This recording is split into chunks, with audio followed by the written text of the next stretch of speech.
Hello, everyone. Hello, everyone. My name is Bernadette Smith, and I am CEO of Equality Institute. And I wanted to welcome you to today's DEI double feature Cultures of Belonging in a Hybrid World.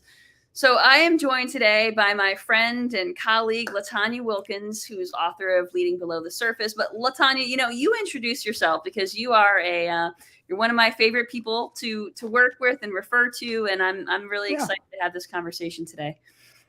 Yeah. So fellow Chicagoan here in Chicago with Bernadette. And we actually have nice weather, which is kind of crazy. So it's exciting to actually be here. I wrote a book called Leading Below the Surface, How to Build Real and Psychologically Safe Relationships with People Who Are Different from You. Run a company called Change Coaches. We work with organizations to create cultures of belonging and eliminate toxicity. Also a speaker. We also do a lot of customized workshops. And of course, we're coaches. So I do a lot of coaching, spend a lot of time with leaders on a day-to-day basis around creating cultures of belonging and leading through change and growth. Awesome. Well, folks, if you haven't read Latanya's book, Leading Below the Surface, you can check it out at that link. It's a great book. It's full of great stories. And we're going to actually talk about what it means to lead below the surface as we get through. There you go. This is As like my last draft, so you'll see I still have this one. Oh, the process of being an author is Yeah. it's a journey, that's for sure. Yeah, so it's a great book. Highly recommend it to everyone, especially because, there's a lot of stuff that's going on, a lot of changes that we need to be mindful of. And so that's really what we're going to talk about today is this how are we creating this culture of belonging in a hybrid world? What does this actually look like? And would love to hear your own comments, experiences, all of this throughout the chat and the comments today. We'll be keeping an eye on those. If you have questions for any of us at any point, please share those questions in the chat. We want to have this be, an open conversation. We like to keep it chill here and casual. So let's get it started. So Latanya, there's a lot going on in the world. Sometimes it's hard to be present and Mm-hmm. Yes. hard to be what we feel like we should or need to be. So how's it going for you? Um, it's been difficult to, sit in people's problems a lot. In the book I talk about meandering in the muck, and that's been a lot of what I've had to do, especially in career. And since I do this in my career, this is tends to be the role that I take a lot with friends and family, where I'm able to listen and help them through things. Um, and so, yeah, it just seems like it's nonstop with trauma in the world. I had a friend yesterday that just went through something that was unexpected, and it just kind of piles up. So I, I'm doing okay. The reason why I'm doing okay is because I do have mental health routines. I also work out every day, almost every day. I um, go to see people. I actually am a virtual worker or a hybrid virtual worker, so I try to go into different spaces at least a couple of times a week. Um, but yeah, I have to find ways to create joy in my life, and so that's something I intentionally have to do these days. And I think the second thing I do that I have to do these days is just really kind of continue to reflect on how my work is impacting the world, and try to focus on that and stay in that lane. And yeah, that's pretty much how I'm scraping by. How about you? I mean, it seems like it's always something, right? Yeah, it does. I also have pretty strong rituals and routines. I meditate a couple times a day. I exercise every day, play with the puppy, all, those types of things for sure help. And honestly, the fact that I write a weekly newsletter that is focused on the good stuff and the good vibes and what's going right in the world rather than what's going wrong in the world sort of forces me to shift my perspective and look for those silver linings, which might not always be obvious, but that having that as a weekly ritual for me just helps. because there is good out there, even though it can be hard to find. So I will have to say, if you don't already subscribe to 5 Things, then my weekly newsletter, you can subscribe at 5thingsdei.com. But honestly, that helps. But I'm not a coach. I'm a keynote speaker mostly, and I run my company, but I'm not having these types of more personal and intimate conversations that you have on a daily basis. So I don't know that I need to like fill my cup, as Mhm. much, because I'm not giving as much of Yeah. myself as you do in your capacity as a coach.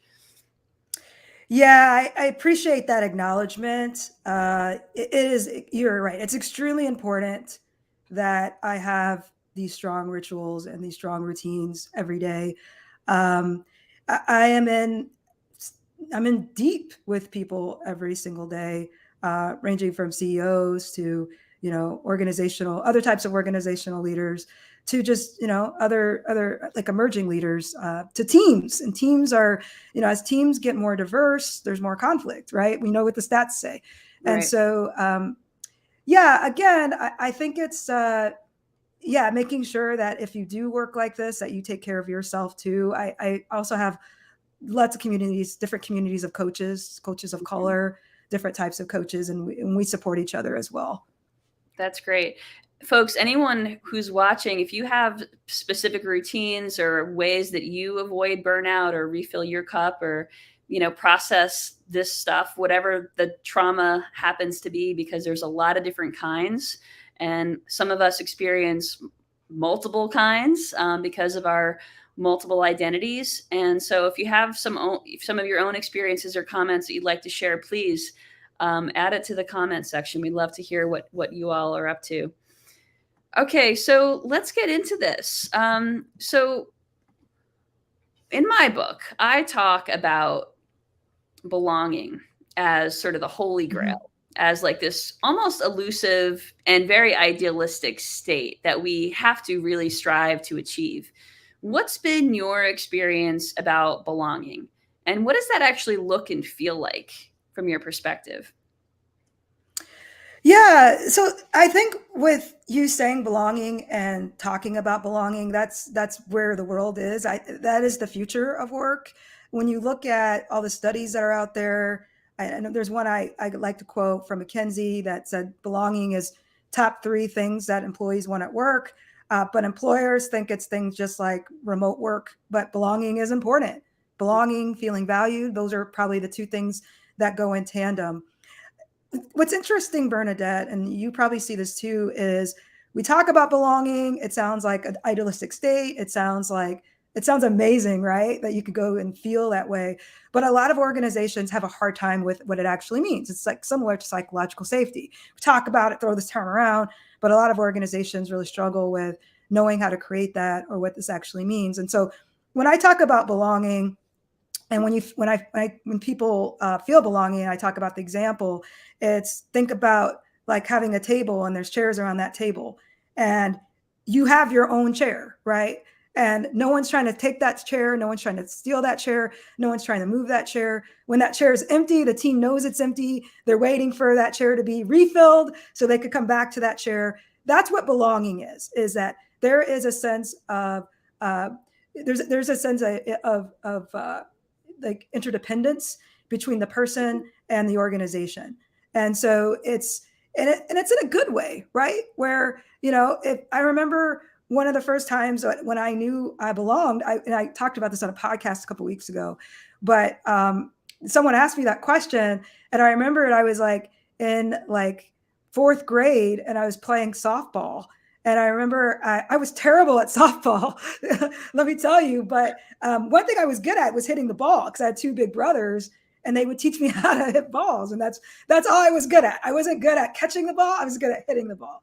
And I remember we weren't a very good team, but one time I remember the score was really close, and I remember the coach said to me, and actually I wasn't there for that game, and I remember the coach said to me, "Latanya, if only you were here, we probably would have won." And I knew I belonged on that team at that time because I had that space, I had that chair, and that chair wasn't filled, and they saw that something was missing as that chair wasn't filled. And so that's what belonging feels like you're missed when you're gone, right? And you have a sense of interdependence. The team needs you and you need the team. I've never heard it described that way before, but I just put hashtag not a sporty lesbian in the comments because I also was terrible at softball, didn't make the cut in ninth grade, never, Yeah. all that stuff. Anyway, but I've never heard belonging described that way before because I haven't really thought about what does it look like when you're gone. So I guess for folks paying attention, for folks watching this, if there are folks on your team, thinking about the folks on your team, do you notice when they're gone? Right? How conscious are you of that? I mean, it's something that I have to reflect on. Like, we're getting deep already here. I love Well, the chair analogy.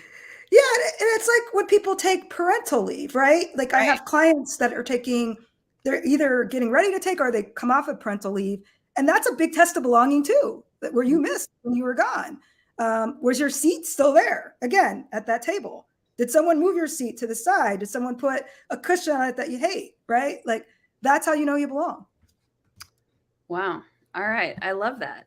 I love that. So, in the in terms of creating a culture of belonging and helping employees feel like they belong, especially given all of the traumas that are happening in the world, from a perspective of a manager or a leader, what is the right way to approach an employee with questions about whether or not they feel like they belong? Like, what are some sort of do's and don'ts for a manager speaking to an employee to see how they're take their temperature about the Mm, status of things and their temperature about how they feel on the team.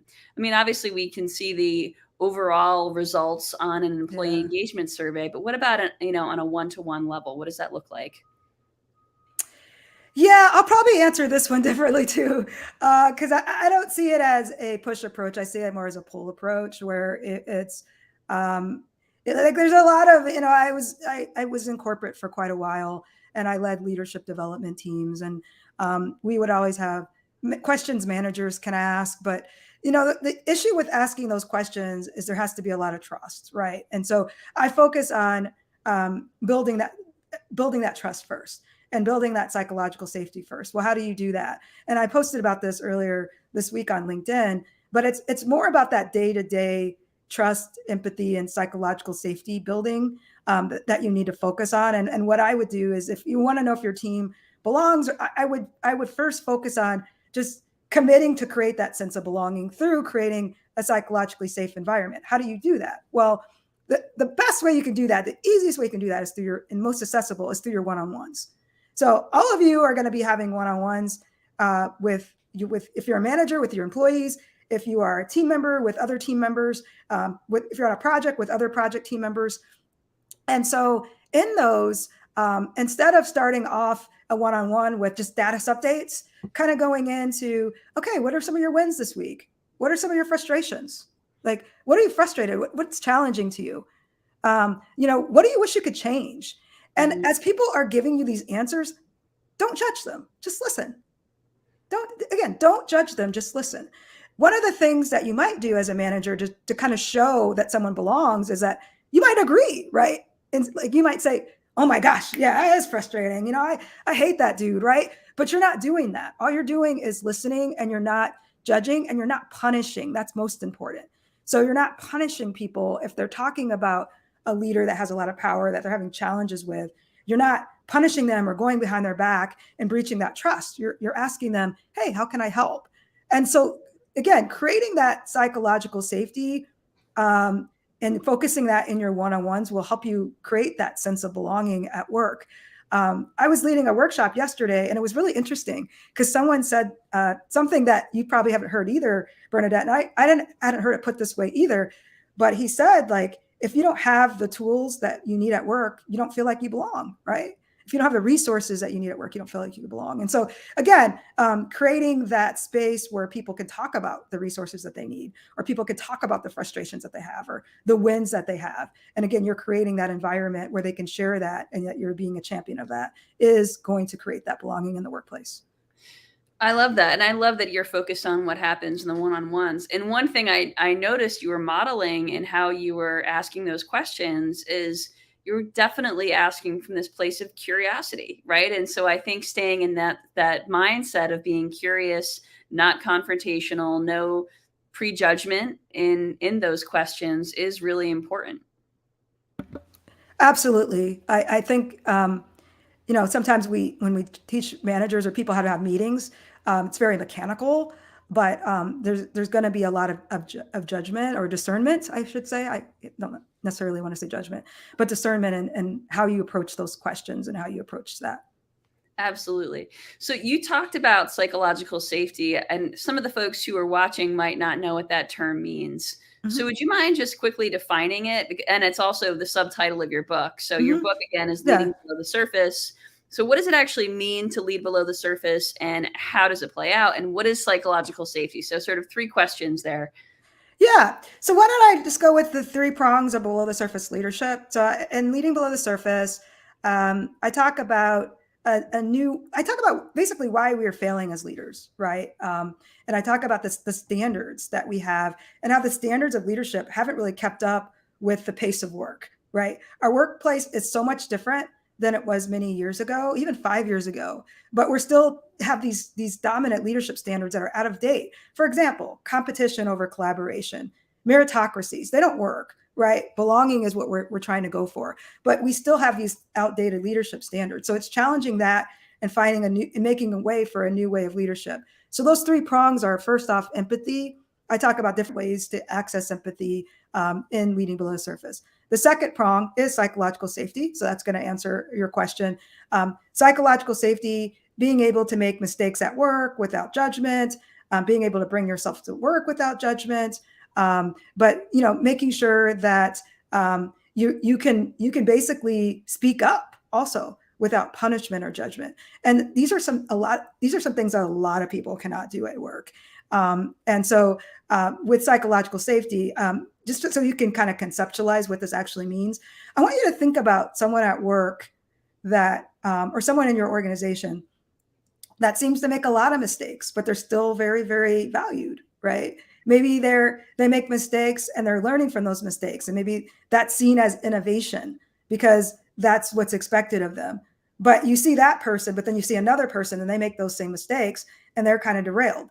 The first person that I talked about has psychological safety. That's exactly what that looks like, is that they can challenge the boss, again, without repercussions, or it may even be seen as a positive, right? That's psychological Maverick safety. type.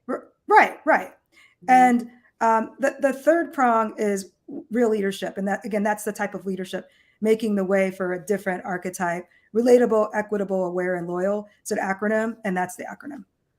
Relatable, equitable, aware, and loyal. So that's a framework that you introduce in your book. So folks, Mm-hmm. And Corey, can you please write that in the chat? The real framework: relatable, equitable, aware, and loyal. Mm-hmm. So as a new approach to leadership. I think that's fantastic. And we've definitely seen what happens when there's not a lot of psychological safety. But what I love is that there's actually new data, a study that was conducted in part by Professor Amy Edmondson. And the study shows that teams without psychological safety underperform. Mm-hmm. Sorry, diverse teams without psychological safety underperform. But diverse teams with psychological safety outperform non-diverse teams. So the magic formula for performance is diversity plus psychological safety, because if there's not psychological safety, those teams underperform, which sort of alludes to the conflict you were talking about earlier. So there seems to be a really strong correlation between the magic that can really happen when there is diversity plus psychological safety. And I think that, Mm-hmm. inclusion really does require psychological safety. Mm-hmm. Yeah, and that is such an important point. And I wish you would say that study, even put that in the chat. I loved it. I think you should put the stat of that study in the chat, because people forget that the more diverse you are, the more conflict there is. It's just how it is. It's just how it is. But you always see these golden statistics where you're like, yay, diversity is more. If I have diversity, I'm going to perform better. But that's only if you have that psychological safety. It's only if you have that inclusion. And so that's very, very important. Absolutely. And they really do have to go hand in hand. And I think that it's important to acknowledge that it's not always going to be easy, because you sort of do have to push through that conflict. Mm-hmm. Right. And Absolutely. that's sort of what the role of a modern leader has to do is find that balance and figure out how to have those conversations effectively and lead in those ways. So let's get into, how does this all play out in this hybrid world, in this world where some employees are back in the office, some are a few days a week, some have been back in the office for over a year. Like, there's all of these different levels of, return to office. So we're seeing, that the studies are telling us that many women and underrepresented folks actually prefer remote work, but they may risk being out of sight, out of mind. They may struggle with having a lack of psychological, or experiencing a lack of psychological safety on their team. So how do we approach this? How do we approach creating psychological safety in this hybrid world? Yeah, so there's a lot there. So I think the first thing I'll address is, and I was in conversation about this on LinkedIn this week, where someone had posted an article about, I think it's the study you're referencing, that people of color have reported having fewer microaggressions and other things experienced at work when they're working remotely. So they're preferring that. And so one of my biggest takeaways from that. So I personally am a hybrid. I prefer a hybrid work environment. I like to choose where I'm going to work. I'm more creative when I'm choosing where I'm working, and I'm more creative when I change work environments. When I read that article, what I also read and saw is that I related to that, because I was once in an environment where I did prefer to work from home because of that, because of the microaggressions, because of all the other things that were going on. And that actually made me less productive, because I'm better when I'm hybrid, right? So I think it kind of goes both ways, like where it's the gist here is that you really have to create that culture of belonging. If you want people to feel like, you want people to have a culture of belonging and feel like they can choose where they work, right? The other thing, in order to make that successful, what do you do? And I think that's the other question that you asked. Well, what I've found, Bernadette, is that there's a lot of companies that are not intentionally developing their virtual work model or their remote work philosophy and what that looks like. And so in order to really make it embedded as a part of the culture, you have to show examples of people that are actually working in those circumstances and succeeding, right? And those people have to be in very influential positions. So for example, there's a lot of companies right now that are, again, I'm actually surprised how many there are that are just working from home because they haven't changed anything. But in order for them to be able to make sure that folks that are underrepresented aren't out of sight, out of mind, is they have to put a stake in the ground and co-create what remote work means to that company culturally, right? And that's what's not happening. Otherwise, it is going to be out of sight, out of mind, because it's really just, I wouldn't even call that remote work. I'd call that working from home. That's what people are still doing. And so if it's not a remote work culture where you can, for example, get exposure to senior leadership if you're not in the office, or you can have water cooler talks when you're not in the office, or if you can't have ways to bond with your teammates and kind of meet other people and network, then that's not a real intentional remote work environment. That's just working from home. And so you want to get to that environment and that culture instead of simply just working from home. That's great. So where do at what level should these conversations be happening about what is the norm? What is the expectation? How are we being intentional about creating this culture of belonging with this hybrid environment, because it doesn't happen by accident, right? It has to Yeah. be very intentional. So at what level are these conversations happening? Is it one? Yeah. So I know both of us, we work with large and small organizations. So let's tackle it from both of those different levels. If you're a large organization, there's got to be a company-wide philosophy communicated. So at least, and you can leave some wiggle room in there for managers to be able to make their own decisions, but you at least have to say, okay, we are a hybrid work environment. This is what this is why, this is what this means. Okay. That's all you have to say. If you are in the C-suite, you have to have something. You have to put a stake in the ground.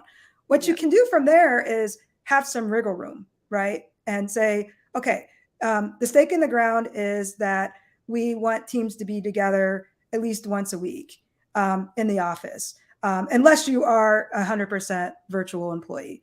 But we're going to leave it to the teams to decide that. Okay. So that's how that conversation has to start, is at least putting the stake in the ground. What I'm finding is, and even in small organizations, it's like if you are a CEO of a small organization, you're going to put a stake in the ground and say, okay, we are either hybrid or we're virtual, 100% virtual, whatever, but you're putting that stake in the ground. From there, it's really by team. And since you have like a blueprint to kind of work in, you could say, okay, now that I have this blueprint, I'm going to take that to my team and we're going to decide how we do this together. We're going to co-create, our new work environment together. And so that's how I've seen it work really well. What I haven't seen work well is either at the top, there's no stake in the ground. So it's just a free for all and everybody's doing their own thing. And then people are just getting lost in the organization and they're just leaving because they're not really connected to their organization anymore. So if that's what's happening, that's the best case scenario for larger organizations. What about smaller organizations? Like how does hybrid work well? Like what is this? Let's get really tactical. Like for the folks who are watching this, by the way, feel free to share your own experiences and comments in the chat. But yeah, let's get really tactical. Like what are the very specific things that can be effective? Besides sort of putting that stake in the ground and having teams sort of decide their own norms, what else can we do? Yeah. So I'll give you an example of a hybrid work environment that I worked in, and it worked really well. But it was basically you had days, like, again, you had team meetings, and everybody would come in for the team meeting. They would decide to come in for the team meeting, and the rest was up to you, right? You basically, the key there is that employees decided where they worked. So I could decide where I worked, again, within guidelines. If you're a small organization, I don't think it's much different. What I would say is, kind of getting with your leadership team first and seeing like what the leadership team desires, what they think is most productive, and not being nailed down to that or not being committed to that, but kind of getting aligned as a team first, just to see where people are, and then kind of opening it up with your employees and just having some dialogue around, okay, this is what we are thinking as a leadership team. What do you think? Let's talk about this. Like, what are the pros and cons? Like, how many days would you like to be in the office? Like, what does this look like to you? What would it feel like if we weren't just working from home and it was a remote work culture? But kind of asking people this. I know some companies that have also done surveys, and that's fine. But if you do that, just make sure that you're giving a disclaimer up front and you're telling employees that you're completing the survey. That doesn't necessarily mean that we're going to do everything you say. And I know that sounds simple, but I've heard of horror stories where, employees revolt because they're like, hey, wait, I gave you this feedback and now you're making me come in 2 days a week. But yeah, tell them the purpose of and how that data is going to be used. But yeah, it does start off with, again, some alignment on the leadership team and then having some discussion with employees after that. Yeah, and we see some comments here. Autonomy and choice and decision making plays a large role into overall satisfaction and success. I would agree with that. It seems like one of the main qualities that job seekers are looking for is flexibility in general, and choice and freedom in general, and that can encompass remote work and a whole bunch of other things. Yeah. Right. Right. It's just a messy process, and and that's okay. It can be messy. It's funny because it's like we're trying to make this like completely smooth and like, oh my gosh, I don't want to mess up. And wow, we've been through so much in the world already. But guess what? This is going to be messy. This is like historically different. And so just if you make a mistake, just take a couple steps back and another couple steps forward. I mean, it's just how it goes, right? You're just going to have iterations of this. And admit it. Right, Because right, when right, leaders admit they make right. mistakes and haven't gotten it right, then it gives permission for others to do the same. And that's one way to begin to establish psychological safety, right? Right, right. Because we're all going to do it. And I think that's actually a big barrier to the success of DEI initiatives, at least in the conversations that I've had with folks, is so many people I've talked to are afraid of getting it wrong. Yeah, and I They love don't that do because anything. nobody has this figured out, and I want everyone to know that. It's like, I was coaching a CEO yesterday, and they were like, it was really hard for them to give feedback to their team, and that's another thing. It's like that's a common challenge. Like nobody has this stuff figured out.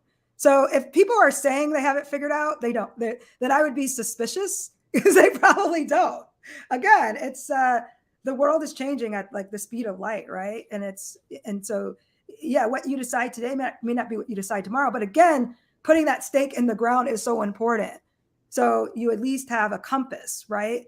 And you're still moving in the right direction. You're right. And I actually think that goes back to something you said earlier about your own self care, which is really staying in touch with your own sense of purpose.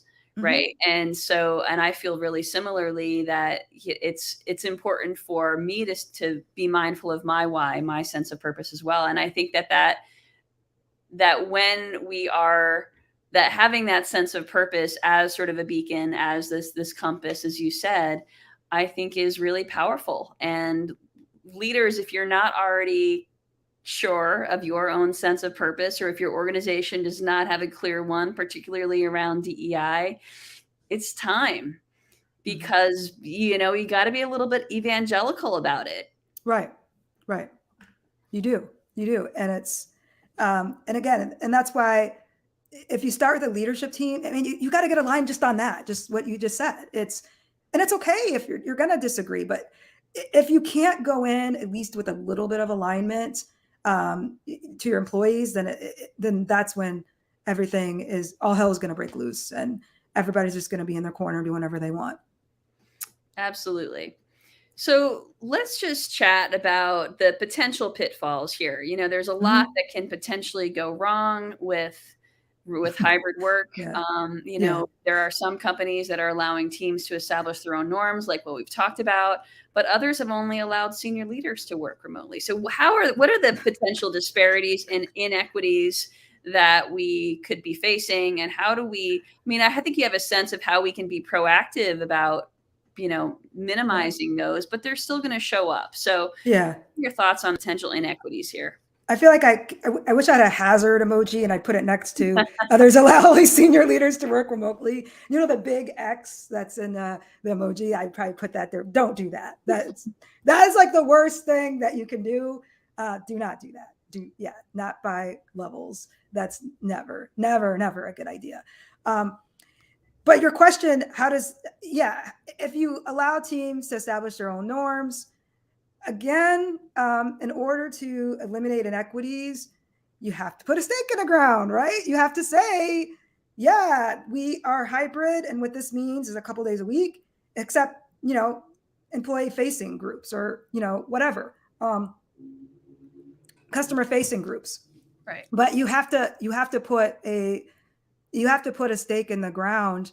One of the things that's excellent questions with teams that have different types of people, and different types of leaders. Like, for example, a company could be headquartered in California, but the main leaders in Chicago.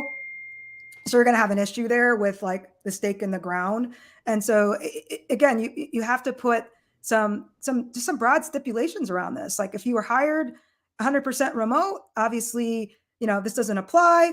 but we encourage you as managers to get your team together, every few months in person or something like that. But then you also have to give them the budget for it.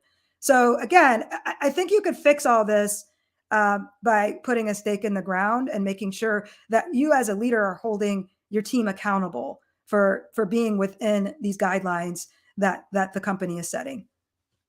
Yeah, absolutely. I mean, it certainly seemed like Airbnb got a lot of buzz for their policy that allows employees to work from wherever they want. But they did establish clear stakes in the ground. I Right. think they have to Right. have quarterly in-person meetings that all people need to attend. I know that there were a few other sort of stipulations as well, but they were pretty clear, and Right. I think that that's great. I'm really curious. I would be really curious to see what Airbnb is doing specifically to ensure that the folks who choose to not come into the office, how they're maintaining a sense of belonging or creating it. Right. So if anyone out there works for Airbnb or knows more about what their plan is for this, I would love for you to share that in the chat or the comments. And by the way, any questions, please feel free to put in the questions and in the comments as well. Yeah, solidified hybrid schedule does work well for many agencies. And it seems like many companies that I'm talking to have, 2 or 3 days a week, which are Mhm. required. But I think Apple ran into trouble when they specified which of those days they had to be, Right. So, Right. Right. so there's all these different variations. So Mhm. there seems like there are a lot of opportunities, a lot of flexibility, a lot more flexibility for employees than ever before. But it's so easy to get this wrong. And I Mhm. love some of the tips you've shared today, especially for managers, because I think managers have the most important role to play in all of this and how they're having those conversations. But what about individual contributors? What can team members do to support each other and to help instill a culture of belonging within the team? Yeah, again, like with the seat at the table, just make sure you're protecting that seat for people. If people aren't at a meeting, or they're running late, text them. Just be kind of on the lookout for them, right? Another idea that I really like that one of my clients did is, how when we used to go to the office, we bring coffee for the team. Well, you could send coffee to the team. You could send coffee to their house. You can have a team meeting. I even know some companies that send like catered meals, like when they're having like a lunch meeting, and then people share about some of the cuisines. So think doing some things like that, making sure that people's voices are heard. This is hard to do virtually. I'll even tell you that. For me, one of the things I really love doing with people is taking walks with people, right? And just being able to take a long walk and be able to talk about ideas and be able to catch up. And so, but finding like more virtual ways to do that. And it's hard, but again, I think one of the easiest or the best ways I've seen to do this is, having a meal together, reading a book together, doing some sort of activity collaboratively together. But those are some of the things that you can do. Remember the one thing that employees want. Well, actually, there's two that I mentioned earlier. One, belonging. Two is feeling valued. And so making sure that when you're trying to do these virtual hangouts, that you're acknowledging what the other person likes to do as well, and not just what you think is best. So those are the tips that I have around that. You and I got to know each other better during the pandemic, and Mm-hmm. we did it. Well, mostly I was walking. Right. I had my Right. earbuds in during our chats, and was getting in my walk. So I think you're right. It's about finding these little points of connection, finding common ground, because Mm-hmm. what I have found in so many conversations with folks is that they're afraid of saying the wrong thing. And so they're afraid of connecting with people who are different from them because they're afraid of saying the wrong thing. And so I think that finding common ground that can be as simple as a meal, even if it's Yeah. a meal when people are in two different places, I think it is really beautiful. Yeah, things like that are easy, and it's like we don't think about it because we're like, why? Because a lot of people still don't want to eat on Zoom. So then you could do a coffee drink, or Mhm. you could even do interest groups. I love doing this. This is one of my favorite things to do. But you have a group of people together. You set up 3, 4 interest groups. Could be like anything from pets to shows or movies or activities like for people that are physically active, hiking trails, and put people in a room for 10 minutes, let them chat, bring them back. Like that's another thing that you can do. But again, it's trying to figure this out. But if you're doing that, try to keep the groups kind of small because what takes over is groupthink. Also, then inequities in the group happen. Like if some people are quieter than others. So, I mean, if you're going to do this, you just have to manage it a little bit differently than you would in person.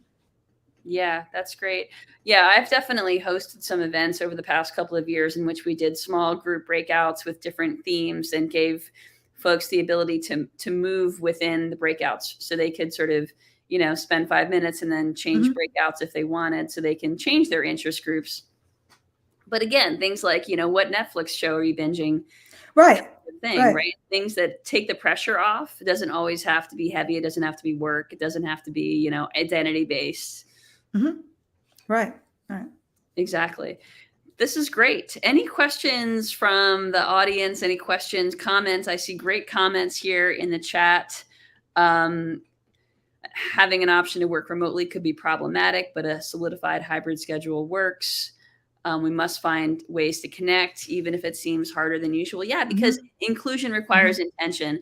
And I think even though we may have thought that it was easier back in the sort of before times, because of sort of the water cooler conversation, there were still people who felt excluded. And so Mm-hmm. yes, it wasn't Yeah. just easier said than done back then, or it wasn't just easy back then. It still did require intention, and those water cooler conversations are they weren't enough for a lot of people, right? Right. Right. That Yeah, is that's not the thing. belonging. I don't see for me, I'm kind of I guess in the middle. I think it's called an ambivert.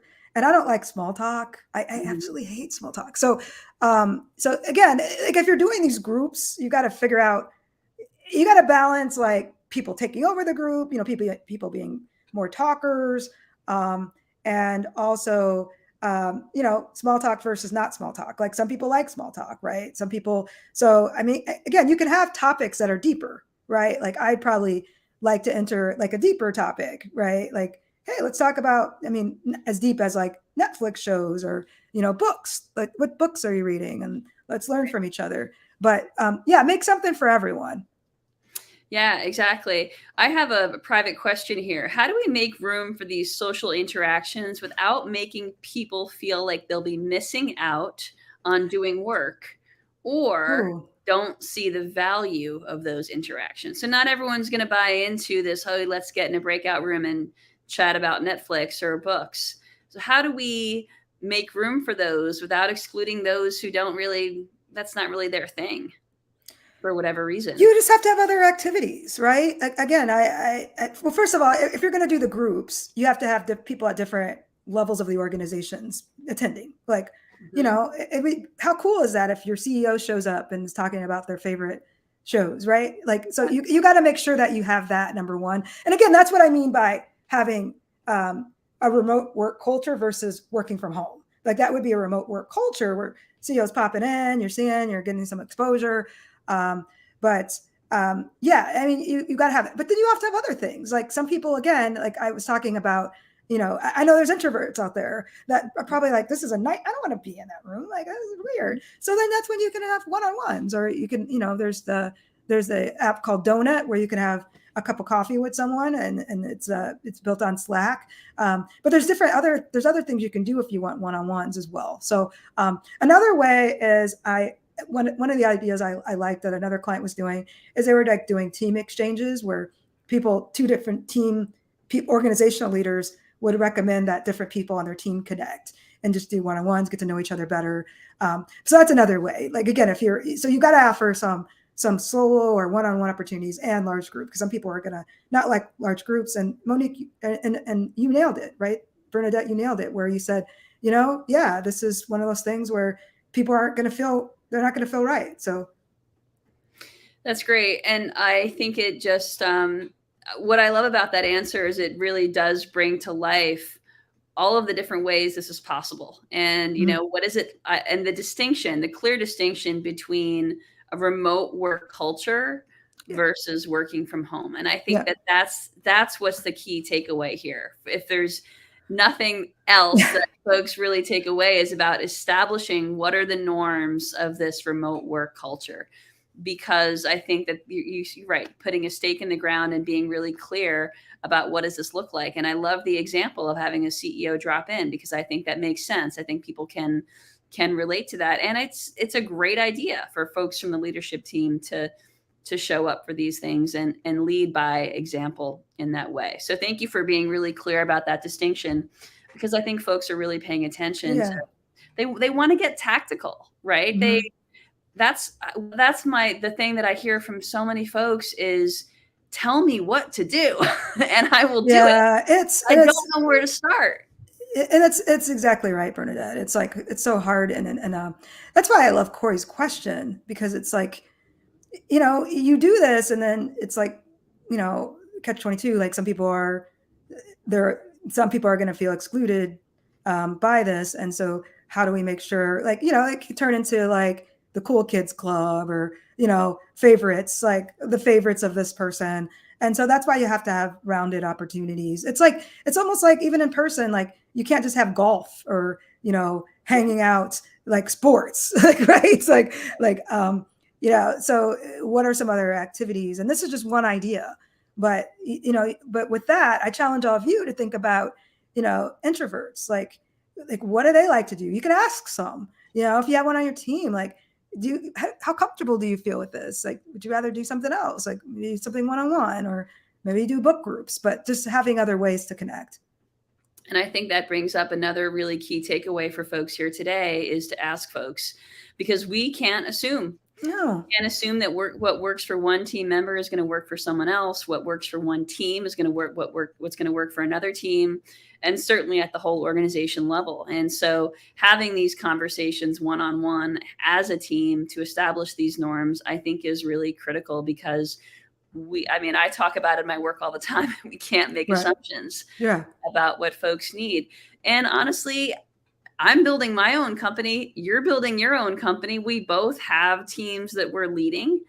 And so we practice this on a day-to-day basis. And we know that certainly it's clear in my case that everyone needs something different from me. And that's it, or for their own experience and work experience, their lives. And that's great, because I'm just glad that we can have these conversations. And I think the role of the leader is to establish that psychological safety, so that folks feel comfortable asking for what they need and sharing what their needs are.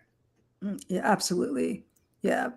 And it's like, Bernadette, we know it's like, it's never a one size fit all. And that's the beauty of being human at work, is that we can build real relationships with people who are different from us, and look forward to that, and acknowledge and validate people who are different from us. So yeah, consider this an adventure, right? This is like your way to be able to get out. I mean, it's different, and people get afraid of that, because it's like, we just want to solve problems, but that's not how this works. Again, it gets mucky, it gets confusing, and that's okay. We just admit it.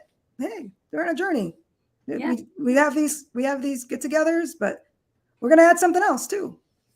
Yeah, I have a sticker on my computer, which I believe very strongly. It's all an experiment. Right.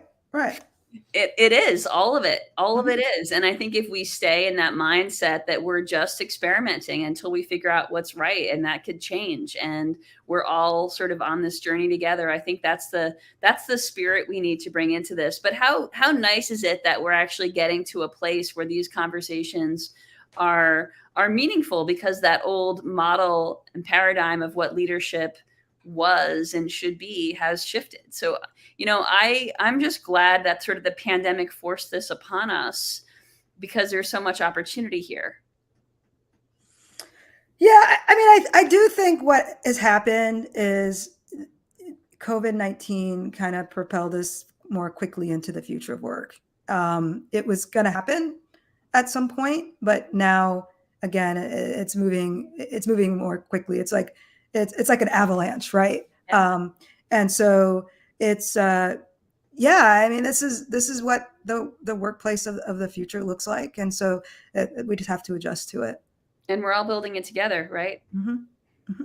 So, any other questions, please add them to the chat or the comments. Would love to hear more from you, and I will put Latanya's book back up here. You all have to read it. It's a great book, and it's a quick read. It's very easy to read because you're telling your own stories, and there's some good stories in there. Yeah, I try to be simple. I try to use simple language so we can all understand. I try to make things accessible, and that's the compliments I get. I mean, stories paired with research in a very accessible way is helpful, so people can understand and just really take action. And one of the things I talk about as I close the book is we can all do this. All this stuff we can do, and we don't have to judge each other about it. We're going to go through it. We're going to try it. But we can all do this stuff that's in Leading Below the Surface. And so, and it's again, we're building the future. And so it can be an exciting time for your leadership style if you choose to engage in it. Exactly. And there are some great examples from other folks in the chat about what they've been doing. Colleen is sharing that in Colleen's implicit bias training, they incorporate improv, both live and virtually. I think, and you're in an improv class, right? So it is about creating that safe space and showing that it's okay to fail. That's critically important. Yeah, I'm a big fan of improv. Yeah. So we have someone else who wants to share an opportunity at your organization. Hey, you can post the job description in the chat. Go ahead. You can post the position, Adonica. Any final comments for us before we wrap this up? Thank you so much for the engagement today. Thank you, Latanya, for sharing all of your wisdom. I'm really glad to have you as a friend, a personal friend. I enjoy our dinners together, our brunches, and looking forward to more of the same because, you're a peer. She's just saying that because she wanted me to join. So I'm just kidding. I'm just joking. Good. You're a peer, we're both building our businesses, and I'm excited to cheer you on in the years to come. I love having you as a friend. So thank you. Thank you for your friendship. Thank you all for your conversation and contributions today. Really appreciate it. Thanks, everybody. Good to see everyone. Have a great rest of your week.